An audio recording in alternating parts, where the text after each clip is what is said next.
The world is suspended in the grip of an eternal, suffocating winter, a geological epoch where the planet itself seems determined to extinguish the spark of life. This is the Pleistocene, but not as the textbooks describe it. This is the visceral reality of the ice, a white purgatory stretching from the northern pole down to the wastes of the continents. The sky is a bruised canopy of slate, grey, low and oppressive, filtering the sun into a pale, heatless disk that offers no comfort to the surface below. Here, the ice sheets are not merely frozen water. They are continental plates of crushing weight miles thick, grinding the bedrock into dust and reshaping the geography of the earth with the slow, inexorable violence of glaciers. The wind is the only constant voice in this silent cathedral, a relentless gale that screams across the tundra without a single tree to break its momentum. It carries with it needles of ice, microscopic daggers that scour exposed skin and freeze moisture before it can even bead into sweat. The air temperature hovers at a point where chemistry begins to fail, where the breath of a living creature instantly crystallizes into a cloud of glittering diamonds. In this domain, silence is not peaceful. It is heavy, a predatory presence that swallows sound and amplifies the terrifying isolation of the landscape. It is a world of monochrome absolutes, the blinding white of the snow, the deep black of the exposed basalt, and the grey of the storm. Moving across this frozen expanse is a tiny, fragile anomaly, a biological contradiction that defies the logic of this era. They are a single column of life, a dark scar moving slowly against the pristine whiteness of the ice sheet. This is a clan of early humans, perhaps 30 individuals in total, huddled together in a desperate geometry of survival. Seen from high above, they are indistinguishable from the drifting snow, mere specks of dust blowing in the wind. They possess no fur to trap the heat, no layers of blubber to insulate their organs, and no claws to tear at the frozen earth. By all evolutionary rights, they should not exist here. Their movement is a rhythmic trudge, a slow, agonizing march that has continued for weeks, driven by the primal necessity of migration. They walk in the footprints of the person before them, stepping into the compacted snow to save precious joules of energy. The leader breaks the trail, a position of honor and exhaustion, while the strongest flank the sides, creating a living windbreak for the vulnerable center. They are wrapped in the scavenged skins of other animals, heavy furs that smell of rancid fat and old blood tied together with sinew and hope. These borrowed coats are the only barrier between their naked, hairless skin and the lethal touch of the atmosphere. Physiologically, these creatures are running on a caloric deficit that borders on catastrophic failure, their bodies consuming themselves from the inside out. The cold acts as a metabolic thief, demanding a massive energy tax just to keep the core temperature at a survivable level. Their hearts beat slower to conserve rhythm, their blood thickens, and their extremities are perpetually numb, sacrificing fingers and toes to keep the brain and the heart alive. Every step is a calculation of resources. Every shiver is an involuntary muscle spasm designed to generate a fleeting moment of heat. Hunger is not a sensation for them. It is a permanent state of being, a dull ache that has hollowed out their stomachs and sharpened their cheekbones. In the center of the column, the dynamic of the clan reveals the ruthless compassion of their existence. Mothers carry infants strapped to their chests, sharing body heat in a symbiotic embrace, their breaths mingling in the freezing air. The weight of the child is a burden that burns calories the mother cannot spare, yet she carries it with a fierce, silent determination. To drop the child is to erase the future. To stop walking is to sentence the group to death. The elderly do not lag behind. They are supported, pulled, and encouraged, for they hold the mental maps of the territory, the memories of water sources and shelter that the young have not yet learned. Among them, carried with the reverence of a deity, is the ember, a smouldering coal nestled inside a hollowed-out bison horn packed with tinder. It is the most valuable object the clan possesses, more precious than food, more vital than any spear or tool. The firekeeper protects it from the wind, with his own body constantly feeding it pinch after pinch of dried moss, nursing the weak orange glow that separates them from the void. If the fire dies, the clan dies. It is their external stomach, their weapon against the dark, and their only source of artificial warmth in a universe that has turned its back on them. The sensory experience of this migration is one of profound deprivation, a narrowing of the world to the immediate radius of the next step. Their eyes are squinted permanently against the glare of the snow, creating a tunnel vision that filters out the terrifying vastness of the horizon. Their ears ring with the howling wind, making verbal communication impossible. They speak in gestures, in touches, in the subtle language of the eyes. The sense of smell is dulled by the cold, but occasionally the wind shifts, bringing the faint metallic scent of ozone or the distant musky odor of something ancient and alive. These sensory inputs are analyzed instantly by brains that have evolved specifically to decode the signals of danger. This is the ultimate solitude, a loneliness so profound that it transcends the mere absence of others. It is the biological loneliness of a species that has strayed far from its tropical cradle, venturing into a hellscape where it does not belong. There are no other primates here, no cousins in the trees, for there are no trees. They are the only things that stand on two legs, the only things that look at the horizon and wonder what lies beyond. They are surrounded by a biosphere that is perfectly adapted to the freeze, the lichen, the bacteria, the thick-furred beasts, while they remain naked, intruders shivering in the dark, kept alive only by their refusal to lie down and sleep. As the pale sun begins to dip below the jagged line of the horizon, the temperature plummets further, crossing the threshold into immediate lethality. The clan stops, not because they have reached a destination, but because to continue in the dark is suicide. They dig into the snow, creating a shallow depression, a temporary womb carved from the ice. The skins are piled. The bodies form a tight, interlocking pile of limbs and torsos. The ember is coaxed into a small flame, fed with the few precious bones and dried dung they have carried all day. The light is feeble, casting long, dancing shadows against the walls of snow, illuminating faces etched with exhaustion and grime. The night is a siege, a 12-hour battle against the encroaching frost that seeks to stiffen their limbs forever. Within the huddle there is a collective warmth, a humid microclimate generated by their breath and bodies. They sleep in shifts, vigilant eyes watching the darkness beyond the ring of firelight, listening for the crunch of snow that signals a predator. In this intimacy, the hierarchy dissolves. They are simply meat and heat, a single organism trying to maintain homeostasis. The sound of a cough ripples through the group, a stark reminder of the frailty of their lungs, susceptible to the pneumonia that waits in the freezing air like a silent stalker. Morning brings no relief, only the grey light of another struggle, and the stiff, painful process of mobilizing frozen muscles. They emerge from the snow like the dead rising from the grave, shaking off the frost that has settled on their furs during the night. The hunger is sharper now, a clawing desperation that demands action, but the landscape remains barren, a white desert of rolling drifts. They must move. They must find the edge of this plateau, for their memory tells them that life creates heat, and heat rises from the valleys. They pack the ember, lift the children and resume the march, a line of stubborn ghosts pushing against the wind. Hours turn into miles, the terrain beginning to shift from the flat monotony of the ice sheet to a more fractured, treacherous geography. Fissures appear in the ice, deep blue scars that drop down into the abyss, breathing out plumes of freezing mist. The ground beneath their feet becomes rocky, the snow thinning to reveal the black basalt of the Earth's crust. They are approaching a transition zone, a geological boundary where the high glaciers give way to the lower lands. The wind changes, pitch no longer a steady scream, but a turbulent buffering that suggests a change in elevation. The leader halts, raising a hand wrapped in fur signaling the column to stop. They stand at the precipice of the world, the ground falling away abruptly into a vast, mist-shrouded canyon that stretches as far as the eye can see. This is a rift valley, a pocket of the earth shielded from the worst of the glacial winds, a place where the geothermal heat of the planet still bleeds through the crust. Below the layer of fog, the vegetation is different, scrub brush, dwarf willows, and patches of resilient grass poking through the snow. It is a stark contrast to the sterile white hell they have traversed, a promise of resources that sends a ripple of adrenaline through the starving group. But with the promise of life comes the certainty of competition.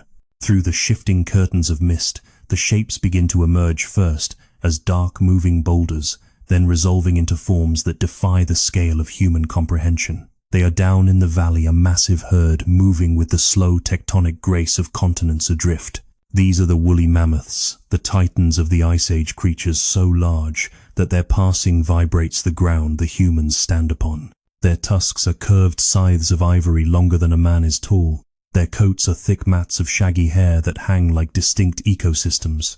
They are the architects of this frozen world, bulldozing the snow to reach the grass, indifferent to the cold that cripples the humans. The humans look down from their high perch, shrinking instinctively against the rocks, struck by a paralyzing mixture of awe and terror. Beside these monsters, they are nothing insignificant, fragile, and utterly powerless. The sheer biomass of a single mammoth exceeds the combined weight of the entire human clan. To the humans, these beasts are not merely animals. They are living mountains, gods of flesh and bone that own the landscape. The solitude of the clan takes on a new, terrifying dimension. They are not just alone in the cold. They are alone in a land of giants, intruders, in a kingdom where they are the smallest, weakest things that dare to draw breath. The descent from the ice shelf into the Rift Valley is a journey through geological time, a perilous slide down slopes of shattered scree and frozen basalt. The clan moves, with the cautious fluidity of insects, navigating the spine of a sleeping dragon, their bodies pressed low against the dark rock to minimize their silhouette against the sky. As they lose elevation, the air grows perceptibly denser, carrying a complex bouquet of scents that hits their starving olfactory senses like a physical blow. It is the smell of life, the musk of wet fur, the pungent ammonia of urine, and the earthy, rotting aroma of crushed vegetation.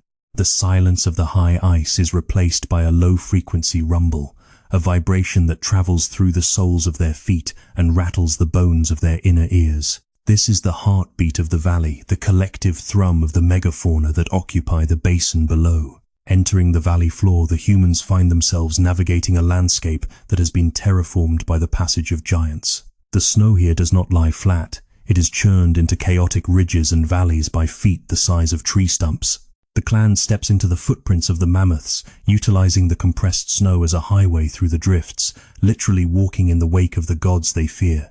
These tracks are so deep that a child could fall into one and vanish, miniature craters that have frozen into jagged molds of the creature's soul. To walk here is to surrender all agency, forcing the humans to follow the path dictated by the herd, moving where the monsters have moved, stopping where they have stopped. They are no longer explorers. They are parasites clinging to the host. The mammoths themselves are now visible through the breaks in the mist, colossal shapes that block out the horizon. Up close, the scale of these creatures transforms from biological fact into psychological horror. They are moving mountains of shag and muscle, their dark fur matted with ice and mud hanging in heavy dreadlocks that sway with every ponderous step. A single intake of breath from a bull mammoth sounds like a sudden gust of wind. The cracking of a branch under its weight sounds like a gunshot. They browse on the scrub willows, tearing up entire bushes with trunks that possess the dexterity of a finger and the strength of a python. The humans watch from the periphery, crouching behind boulders, terrified that a simple shift in the wind might reveal their presence to these titans. But the mammoths are not the only danger in this valley. They are merely the center of a deadly solar system of predators and scavengers. The herd attracts a retinue of killers, creatures evolved specifically to pierce thick hides and crush heavy bones. The humans spot the tracks of the cave lion paw prints, as wide as a human face, signaling a stealth hunter that stalks the fringes of the herd. They see the frantic scatological markings of hyena clans, bone crushers that wait for the lions to finish. The humans are distinct in this hierarchy. They are the only predators without natural weapons. They have no fangs to tear throats, no claws to disembowel. They are soft, slow, and defenseless, surviving only by the sharpness of their flint and the paranoia of their minds. The clan falls into the rhythm of the scavenger, a humiliating but necessary survival strategy. They trail miles behind the main body of the herd, inspecting the debris left in its wake.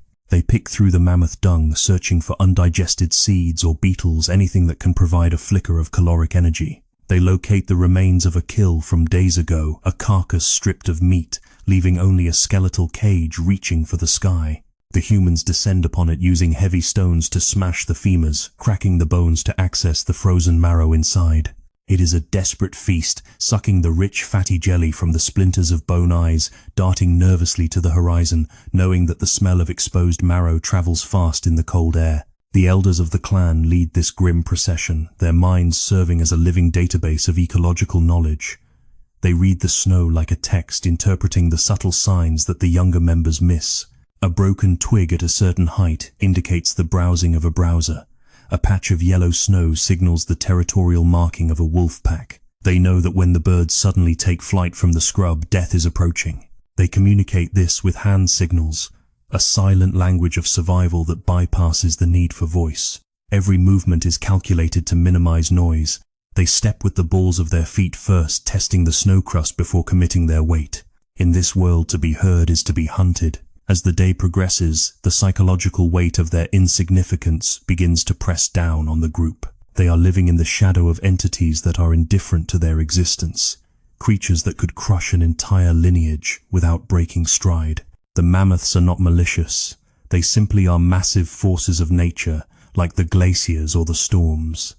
This indifference is more terrifying than hatred. It reinforces the ultimate solitude, the realization that the universe has not designed a place for humans.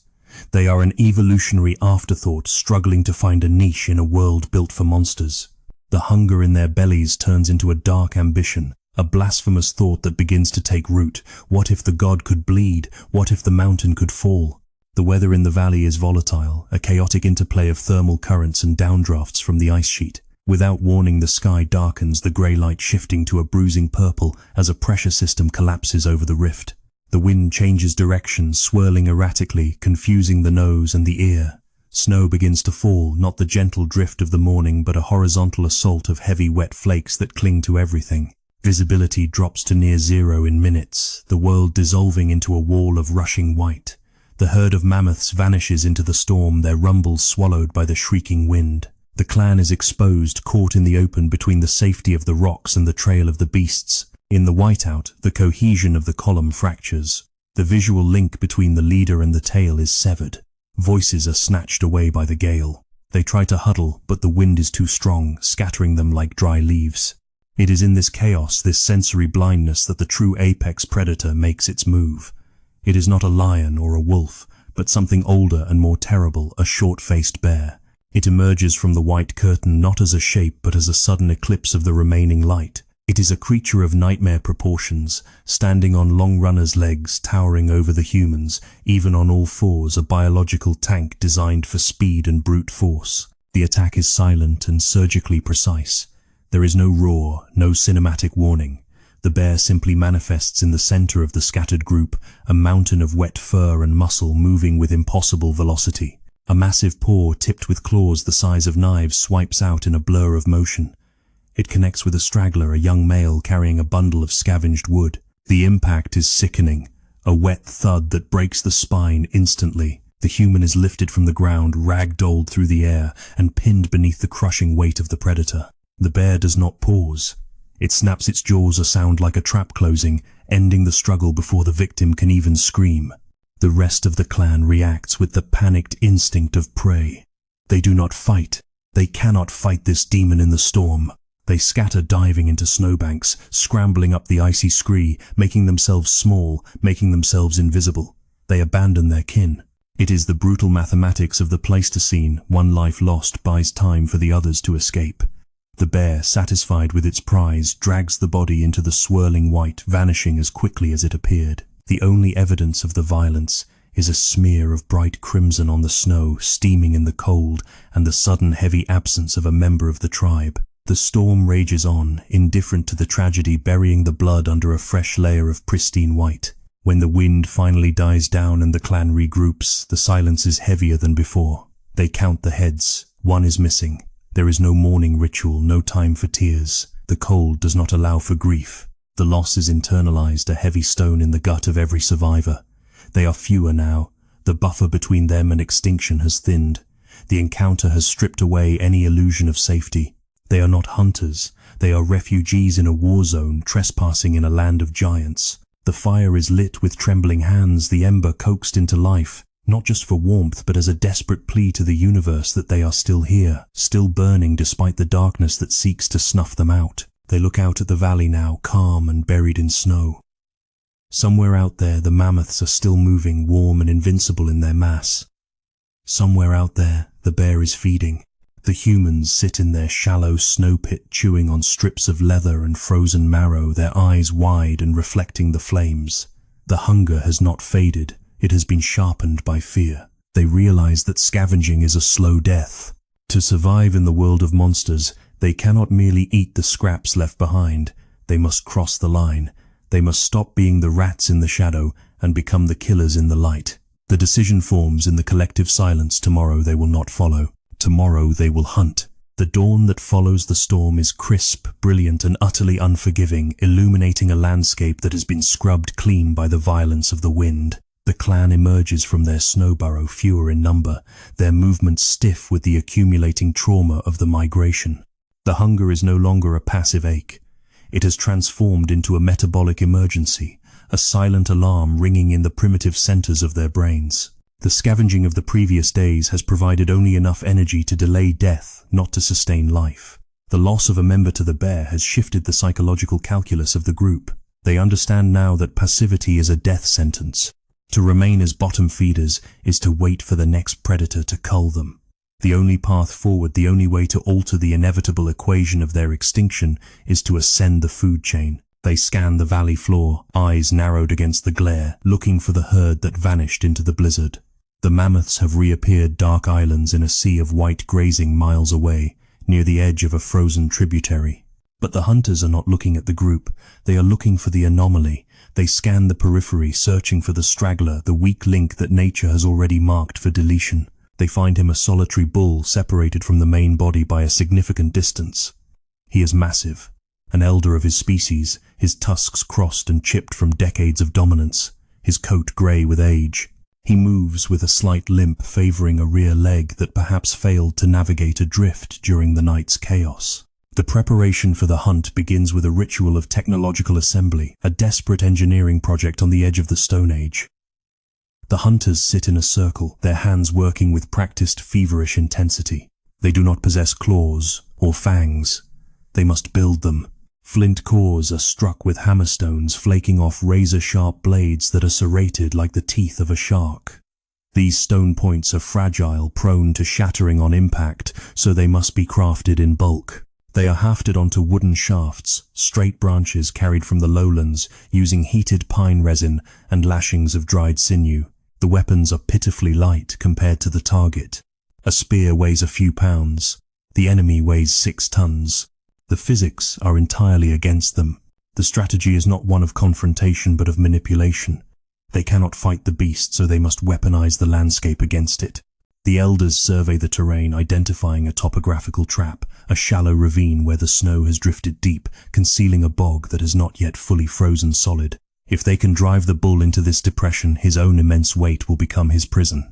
The plan requires absolute coordination, a hive-mind intelligence that separates the humans from the solitary predators. They split into 2 groups, the drivers who will create the noise and chaos to panic the beast, and the killers who will wait in the ambush zone with the heavy thrusting spears. They move out, closing the distance with the stealth of ghosts, utilizing the wind direction to mask their scent. The wind is blowing from the mammoth toward them, carrying the heavy, musky odor of the animal, a smell of wet wool and fermentation. As they get closer, the sheer scale of the creature becomes a towering reality. He is a wall of biology, a fortress of skin, inches thick, layered over a foot of insulating fat. His breathing is a slow, rhythmic bellows that fogs the air above him. The hunters can see the coarse hairs on his legs, thick as wire, and the small, intelligent eye that watches the scrub. The fear in the humans is visceral, a biological scream to run away, but the hunger clamps them in place. The signal is given not by a shout, but by the sudden, coordinated breaking of cover. The drivers erupt from the rocks behind the bull, screaming, waving furs, and throwing heavy stones. The tranquility of the valley is shattered. The mammoth reacts with a startle reflex that shakes the ground, his trunk flaring up to sniff the danger. He spins agile for his size, trumpeting a sound that vibrates in the chest cavities of the humans. Seeing the swarm of small, loud figures, his instinct is not to fight the annoyance, but to retreat to the safety of the open plain. He turns and runs his gait, a rolling earthquake heading exactly where the clan wants him to go, toward the deceptive smoothness of the snow-covered ravine. The chase is short but terrifying. The bull hits the deep snow of the drift, and his momentum betrays him. The crust breaks. His front legs plunge through into the semi-frozen muck beneath, pitching his massive bulk forward. He bellows in surprise, thrashing to find purchase, but the mud sucks at his feet and the snow piles up around his belly, anchoring him. He is immobilized, a grounded ship in a sea of ice. This is the moment. The killers rise from the ridge above, silhouetted against the pale sky. They do not cheer. There is only the grim, silent focus of executioners. They descend the slope, spears raised, moving into the kill zone, the radius where the trunk cannot reach, but the spear can. The first strike is chaotic and brutal. A hunter lunges, driving a spear into the flank of the beast with all his body weight. The stone tip slices through the hair and hide, but shatters on a rib. The shaft snaps with a loud crack. The mammoth roars a deafening blast of rage and swings his head, the massive tusk sweeping the air like a scythe. The hunters scramble back, slipping on the ice narrowly, avoiding the ivory bludgeon. It is a terrifying dance of proximity. They must get close enough to kill, but stay far enough to live. They are akin to wasps attacking a bear, relying on the accumulation of damage rather than a single fatal blow. The battle becomes a war of attrition, a grueling test of endurance.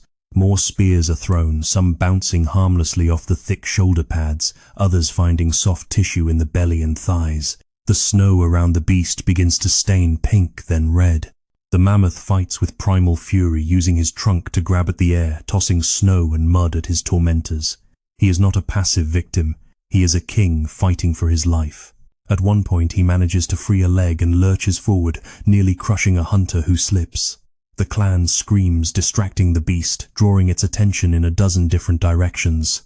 They exploit his confusion, striking from the blind spots, piercing the heavy muscles of the legs to hamstring him. Time dilates in the freezing air.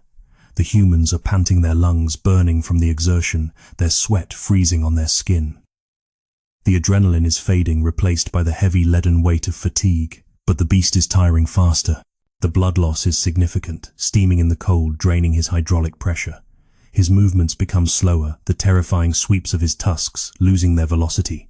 The light in his eye changes from rage to a dull, confused fear. He is a creature of the ice, invincible against the cold, but he has no defense against this new kind of predator. A pack that uses tools, a pack that does not stop, a pack that thinks. The climax approaches as the bull sinks lower into the drift, his energy reserves depleted. The leader of the hunt, a scarred male with the heavy brow of his ancestors, identifies the opening. He moves in close, dangerously close, stepping inside the arc of the tusk. He carries the heaviest spear, a thick shaft of hardened oak tipped with the sharpest flint. With a guttural roar that matches the beast's, he drives the weapon upward, aiming for the soft spot behind the foreleg, seeking the heart or the lungs. The spear sinks deep, burying half its length into the massive chest cavity. The mammoth stiffens, a shudder rippling through the mountains of muscle. The beast lets out a final low moan, a sound of resignation that fades into a gurgling wheeze. His legs buckle. The massive structure collapses, not all at once, but in stages, knees first, then the heavy belly hitting the snow, and finally the great head lowering to the earth. The impact sends a shockwave through the ground that the hunters feel through their boots. The silence that follows is sudden and absolute. The wind whistles over the ravine. The steam rises from the dying giant in a thick cloud, enveloping the humans who stand panting, trembling, their hands still gripping the shattered remains of their weapons. They do not celebrate. There is no cheering, no triumph. There is only the profound relief of survival and the awe of what they have done. They stand around the fallen mountain, tiny figures against the backdrop of the carcass. They have achieved the impossible.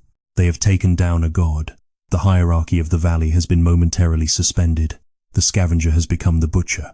The ultimate solitude of their existence is briefly abated by the presence of this massive resource, this island of meat and heat that will sustain them. But they know the silence is deceptive. The scent of blood is already traveling on the wind, a beacon to every other monster in the valley. The hunt is over, but the war for possession is just beginning.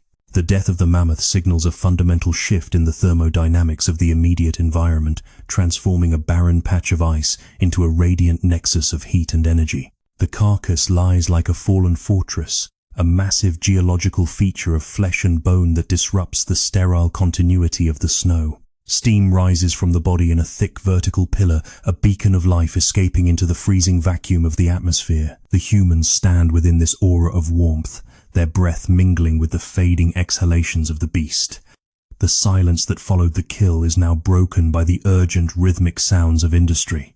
There is no time for contemplation. The sun is a failing battery, and the smell of blood is already writing a message on the wind that every predator in the valley will soon read. The butchery begins not with chaos but with the disciplined application of the only technology that separates these primates from the wolves, the stone blade. The skin of a mammoth is an armor, plating inches thick and toughened by years of exposure to the glacial elements resistant to tearing. The humans use heavy flint hand axes striking with precise percussive force to puncture the hide-opening zips along the belly and flanks. It is grueling physical labor requiring the leverage of the entire body to peel back the heavy rug of fur. The sound is wet and heavy, the tearing of connective tissue that has held this biological machine together for decades. As the skin is pulled back, the layer of subcutaneous fat is revealed white, thick and precious, a concentrated fuel source that glows like wax in the dim light. Once the body cavity is breached, the sensory experience becomes overwhelming, a chaotic immersion in the visceral reality of life. The heat billowing from the opened abdomen is intense enough to thaw the frost on the hunter's eyebrows. They work knee-deep in the steaming offal, their hands and arms coated in a varnish of bright, oxygenated crimson. The smell is thick and metallic, a primal perfume of iron and copper that triggers deep evolutionary circuits in their brains. They work with frantic efficiency, severing the heavy organs, the heart, the liver, the kidneys, which are tossed onto the snow to cool slightly before being consumed. This is not merely food. It is a biological salvage operation, a race to transfer the energy of the dead titan into the living batteries of the clan. The consumption begins immediately, a raw and desperate feast that bypasses the niceties of cooking. The humans are starving, their bodies screaming for the nutrients required to repair the damage of the migration. They slice off strips of the warm, dark meat and the buttery fat, chewing with a ferocity that mirrors the predators they fear. The intake of such high-density calories creates an almost immediate physiological reaction. The blood rushes to the stomach, the core temperature spikes, and a wave of euphoric relief washes over the group. This is the transfer of power, in its most literal sense. The molecules that once powered the muscles of the god are now being broken down to power the muscles of the men. They are eating the strength of the monster, absorbing its resistance to the cold. The feast is hierarchical yet communal, a structured distribution of resources dictated by the logic of survival. The hunters who struck the killing blows are fed first, claiming the nutrient-rich organs, the liver and heart, to replenish their strength for the defense that is surely coming. Then the meat is passed to the pregnant females and the nursing mothers, the biological vessels of the future. The children and the elders scrape the fat from the hide, their faces smeared with the grease that will insulate them against the night. For the first time in weeks, the hollow ache of hunger is replaced by the heavy, sedative weight of satiety. The anxiety of the ultimate solitude recedes slightly, pushed back by the presence of abundance. But the carcass offers more than just calories. It is a hardware store of survival materials. The massive tusks are too heavy to carry, but the smaller bones are harvested, destined to be cracked for marrow or shaped into new tools. The most valuable prize is the pelt, the heavy woolly coat that allowed the mammoth to survive the Ice Age. The women work to sever the skin in large, usable sections. These will become new tents, new cloaks, new barriers against the wind. They are literally stripping the monster of its adaptation, stealing its evolutionary advantage to wrap around their own fragile, naked bodies. In killing the beast, they inherit its ability to exist in the freeze. As the afternoon wears on, the light begins to fail, the grey sky darkening to a bruised purple that heralds the approach of the long night. The wind shifts, blowing from the kill site out toward the darker recesses of the valley, carrying the heavy, irresistible scent of slaughter. The first arrivals are the aerial scavengers, huge, ragged vultures and ravens that circle in the gloom, their cries harsh and grating. They land on the peripheral rocks, black gargoyles waiting for their turn, watching the humans with beads of obsidian eyes. Their presence is a warning, a biological alarm system indicating that the signal has been received. The humans look up, wiping blood from their mouths, their grips tightening on their spears. They know the birds are merely the vanguard. The transition from butcher to soldier is instantaneous. The clan stops the harvest and begins the fortification. They cannot move the carcass, so they must turn it into a fortress. They drag the severed limbs and heavy sections of skin to form a crude perimeter, a rampart of meat and bone. The ember is brought forward, fed with the fat of the mammoth and the dried scrub brush roaring into a bonfire that creates a dome of light against the encroaching dark. This fire is no longer just for warmth. It is a weapon, a piece of the sun brought down to earth to blind the creatures of the night. The humans stand with their backs to the carcass facing the darkness, a ring of small upright figures guarding their stolen treasure.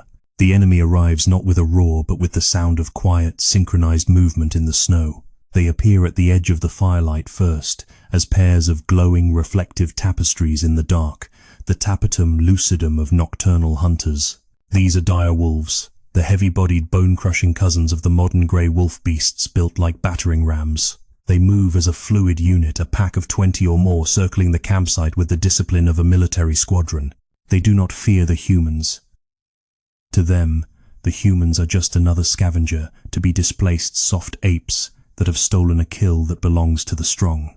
The low growls reverberate through the air, a subsonic threat that vibrates in the chest.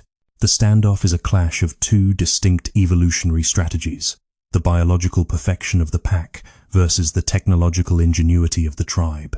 The wolves have speed, night vision, and crushing jaws. The humans have fire and organized intelligence. A large male wolf, the alpha, tests the perimeter, lunging forward with a snap of white teeth. A human defender counters not with a spear but with a burning branch, thrusting the fire into the wolf's face. The beast recoils, yelping, confused by the biting light. The humans scream a collective guttural roar designed to make them sound larger, more dangerous than they are. They bang their weapons against the mammoth bones, creating a cacophony of unnatural noise to shatter the wolves' coordination. The battle that ensues is a chaotic skirmish at the edge of the light. The wolves dart in and out, trying to separate a human from the circle, snapping at legs and arms. The humans stay tight shoulder to shoulder, a phalanx of fur and fire. Spears are thrust into the darkness, catching fur and flesh. A wolf is struck, yelping and dragging a leg as it retreats. A human is bitten, a jagged tear in the forearm, but the adrenaline masks the pain. The fire is the key. The humans kick burning logs toward the pack, extending the radius of the light, pushing back the shadows where the monsters rule. It is a war for the resource, a dispute over who sits at the top of the energy pyramid. The climax of the night comes when the alpha wolf makes a final, determined bid for dominance. He ignores the fire, leaping over the bone barricade, landing in the center of the camp near the carcass. It is a breach that could spell doom. Chaos erupts. Women and children scramble back. The human leader, the one who killed the mammoth, steps forward to meet the intruder. It is a primal confrontation, mammal versus mammal, apex versus apex. The man swings a heavy femur bone like a club, striking the wolf across the snout with bone-shattering force. The wolf staggers, stunned. The man screams again, a sound of absolute territorial rage. The wolf, realizing the cost of this meal is too high, snarls and leaps back into the darkness. The retreat of the alpha breaks the morale of the pack. They are pragmatic hunters, not suicidal warriors. They realize that these strange, upright apes are not prey. They are dangerous competitors who command the red flower of fire. Slowly, the glowing eyes recede from the edge of the light. The growls fade into the distance, replaced by the howling of frustration echoing off the canyon walls. The wolves will not leave entirely. They will wait for the scraps, for the bones left behind, returning to their role as scavengers. The humans have held their ground. They have successfully defended their kill against the lords of the night. The adrenaline slowly drains from the camp, leaving behind a profound exhaustion. The fire is stoked high, a pillar of defiance, reaching for the stars. The injured are tended to their wounds, packed with moss and bound with fresh sinew. The clan does not sleep. They hold a vigil, eating more of the meat, watching the darkness with new eyes. They have changed. They are no longer the frightened refugees of Part 1, shivering in the void. They are the masters of this specific patch of earth, the owners of the night. The blood of the mammoth is on their hands, and the blood of the wolf is on their weapons. They have carved out a space in the hostile world through violence and will. As the first grey light of dawn bleeds into the sky, the scene is one of gruesome victory. The snow for 50 yards around the camp is trampled and stained black with frozen blood. The mammoth carcass has been significantly reduced, a half-eaten mountain. The humans stand amidst the carnage, wrapped in fresh, bloody skins, their faces smeared with fat and soot. They look like demons risen from the earth, terrible and triumphant. They have survived the cold, the hunger, the beast, and the rivals. They have feasted. The Red Feast has transformed them physically and psychologically. They are stronger now, fueled by the proteins of the god, ready to face the ice once more. The smoke from their fire rises straight up in the still, freezing air, marking their location to the world. It is a statement of existence.